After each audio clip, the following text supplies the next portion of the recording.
Have you ever heard of a creature that can do what most humans cannot? The crocodile, an ancient predator, can slow its heart rate to as low as 2 beats per minute. It lies motionless for hours beneath murky water. No rushing, no panic, no unnecessary reaction. While everything around it moves, it maintains a single state, absolute stillness, yet complete control. Now take a look at your own life. A notification goes off. You reach for it instantly. A negative comment appears. Your heart tightens. A hint of discomfort arises. You immediately look for something to soothe it. The modern world has trained us to become reaction machines, fast, constant, and exhausted without knowing why. You've been taught to act more aggressively, speak faster, do more to get ahead. But there's a skill that's rarely mentioned, and it's powerful in a very different way.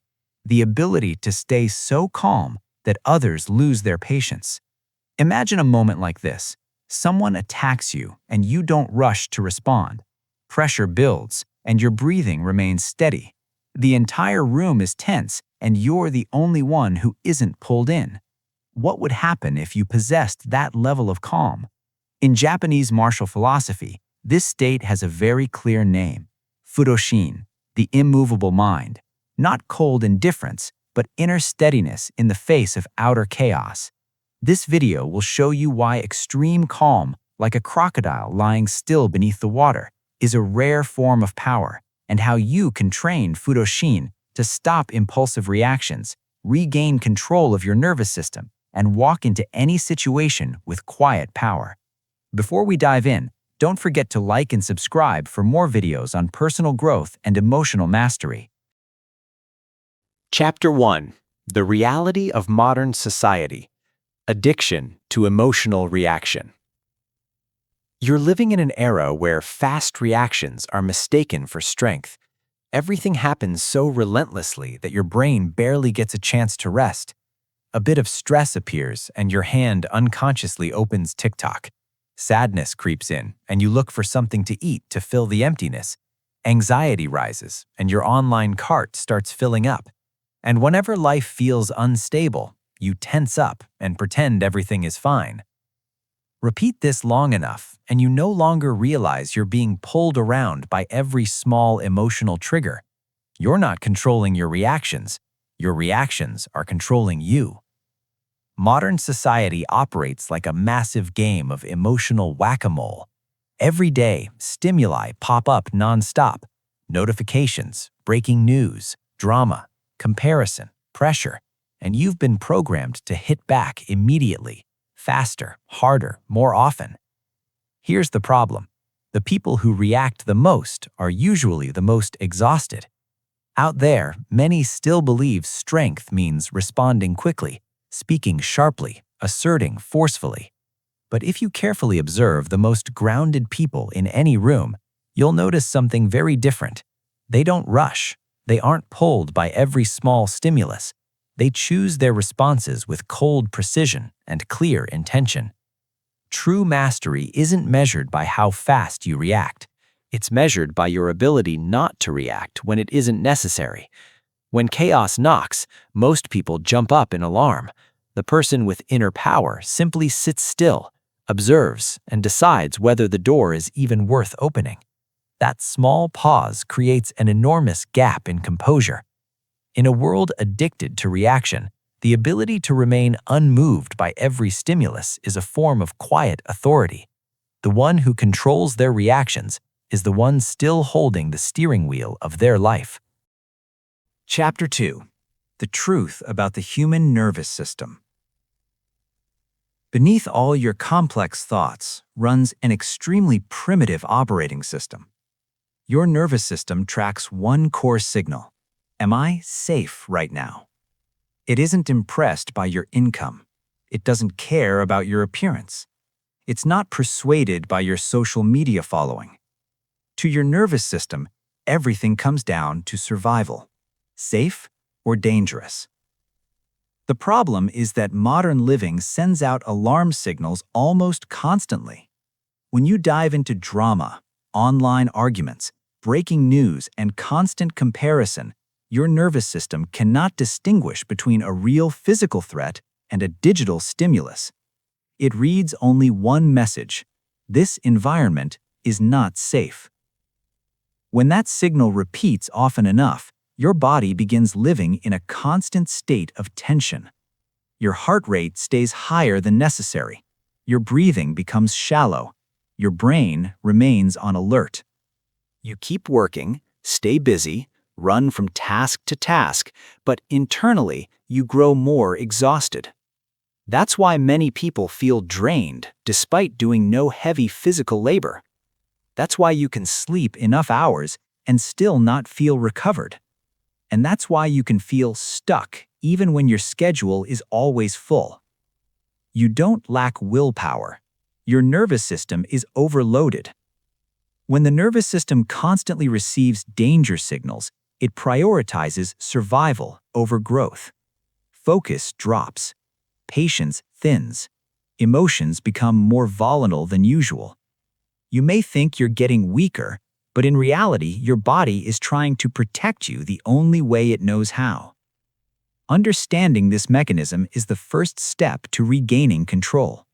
When you intentionally begin sending your body signals of safety, your internal state can change faster than you expect. Chapter 3. The Advantage of True Calm. When you cultivate genuine calm, a very clear shift begins inside you. You no longer feel compelled to chase everything flashing for your attention. Meaningless arguments lose their appeal. Performative displays meant to impress start to feel draining. Cheap dopamine hits from mindless scrolling or impulsive shopping lose their familiar grip. Instead, you begin operating on an entirely different rhythm, clearer in decisions, more focused in work, quietly confident in a way that doesn't need to announce itself. You don't need to talk excessively to prove you're okay. You don't need to react quickly to feel in control. Your inner strength shows through your stability while others are wavering. The greatest reward of calm isn't that you appear composed. It's that you conserve an enormous amount of mental energy every single day. That energy flows back into deeper thinking, sharper decisions, and more intentional action. In today's environment, calm is extraordinarily rare. The crowd reacts constantly. The crowd rushes. The crowd gets pulled by every small stimulus. When you maintain a steady rhythm in that kind of environment, you naturally stand out without trying. Calm individuals tend to trigger 3 very clear responses in others. They spark curiosity because people can't immediately read them. They earn respect because they aren't easily shaken. And sometimes, they make anxious people uncomfortable because your stability quietly exposes their imbalance. Chapter 4. Training the Art of Calm. 1. The Physiological Downshift Method. You cannot force your mind to be calm while your body is still in alarm mode. If you want your thoughts to slow down, you must first slow the body. This is the core principle of the physiological downshift method, and it's something Aikido practitioners and Zen meditators in Japan have trained for centuries through Kokyu breathing. When stress hits, many people try to talk themselves into positive thinking. That usually fails because the nervous system does not obey logic when it senses danger. The fastest route to the brain always starts through the body. Begin with your breath. Inhale for about 4 seconds, then exhale longer, 6 to 8 seconds. The extended exhale sends a direct safety signal to your nervous system.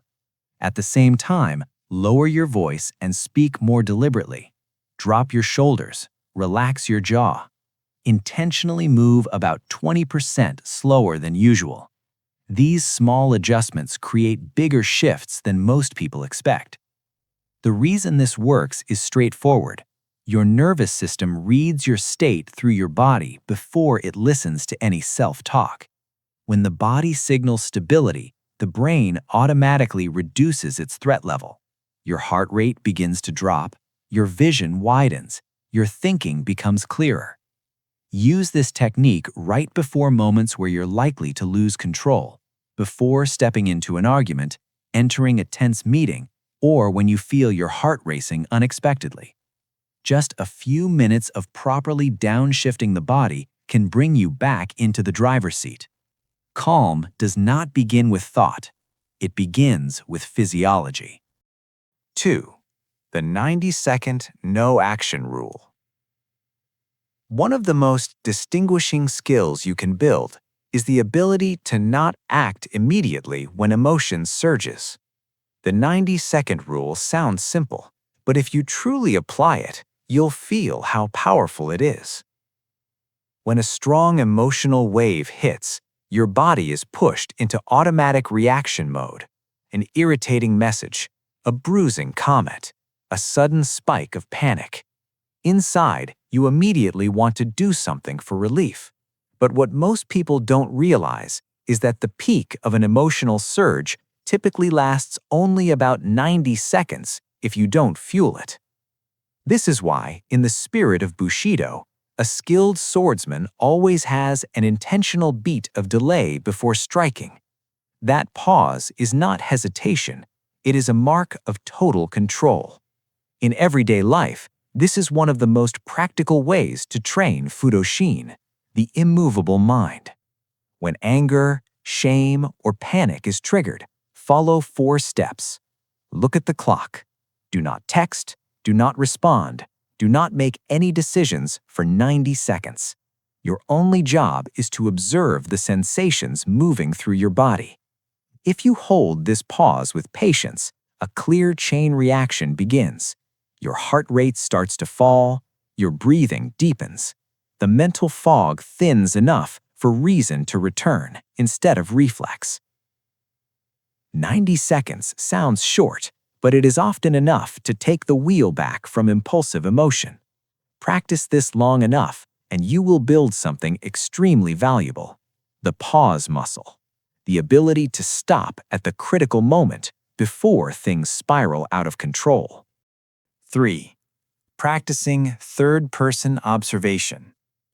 A major shift in emotional mastery begins when you stop treating yourself as the emotion itself. Third-person observation creates the psychological distance needed to avoid being swept away by inner waves. In Zen meditation, this state is called shikan, just observing. You see the emotion arising without stepping into the role. It sounds simple, but its effect is powerful when practiced correctly. When anger flares, the habitual reflex is immediate identification. You think, "I am so angry," and within a second, your behavior follows. This loop happens so quickly that many people believe it's unchangeable instinct. In reality, you can insert space in the middle. You are not the anger. You are the one noticing the anger. Start by changing your internal language. Instead of declaring, "I'm furious," reframe it observationally. "There is tension arising in me right now." Or refer to yourself in the third person. For example, Thao is feeling stressed at the moment. It may feel slightly awkward at first, but it creates a very real neurological distance. When that distance appears, emotional intensity drops. The rational brain gets more time to come online. Impulsive reactions begin to slow enough for you to choose a more skillful response. This is not vague psychology. Many cognitive researchers use self-distancing techniques to help people regulate reactions more effectively. With consistent practice, you will still feel every emotion, but you will no longer be dragged around by them. 4. Micro-restraint training. Composure is not built in dramatic moments. It is forged through tiny acts of restraint that most people overlook. Deep calm is always constructed from small daily pauses. This reflects the spirit of Kaizen that Japan has pursued for decades. You don't need a dramatic leap to retrain your nervous system. You need consistent, conscious repetitions.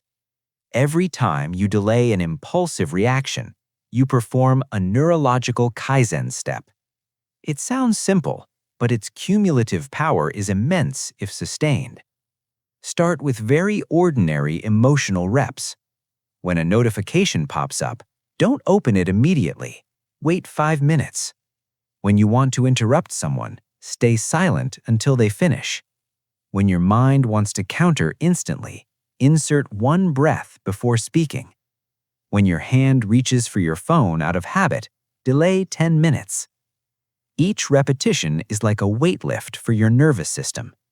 At first, you may feel mild discomfort because your brain is used to instant reaction. That's completely normal. That small discomfort is the sign that you are rebuilding control. After a few weeks of consistent practice, the changes become obvious. Your tolerance threshold rises. You get pulled into less meaningless drama. Your reactions slow just enough to become intentional instead of impulsive. No theatrics, no extremes. This is one of the most sustainable and practical ways to build neurological discipline. 5. The daily nervous system reset ritual. You cannot maintain calm if your nervous system is constantly overstimulated. An overloaded mind reacts before it can think. That's why truly grounded people always maintain a daily nervous system reset ritual. In Japanese culture, there's a concept called yohaku, the essential empty space that allows the mind to breathe. This white space is not wasted time. It is the buffer that returns the nervous system to balance. When your schedule is packed with noise, notifications, and pressure, you are stripping away your most critical recovery window. You don't need anything complicated. Choose 1 or 2 simple activities and do them fully. Walk for 10 to 20 minutes without your phone.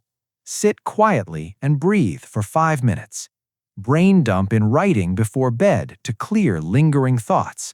Take a slow, warm shower, or listen to music without doing anything else. The key is how you do it. No multitasking, no screens, no new stimulation. You are sending your nervous system a clear signal that the environment is safe and slow enough to recover. At first, the silence may feel uncomfortable because your brain is used to constant stimulation. Be patient through that phase. Your body will relearn how to downshift if you create enough space each day. The goal is not to become an extreme slow-living minimalist. The goal is to return your nervous system to a stable baseline consistently. When your internal foundation is steady, calm stops being an effort and becomes your natural state. Inner transformation. Real transformation is quiet. It happens beneath the surface long before anyone else notices. You begin to feel less need to prove anything to the world. Subtle competitions lose their grip. You stop burning energy just to convince others that you're okay. When someone misunderstands you, the defensive reflex no longer erupts the way it used to.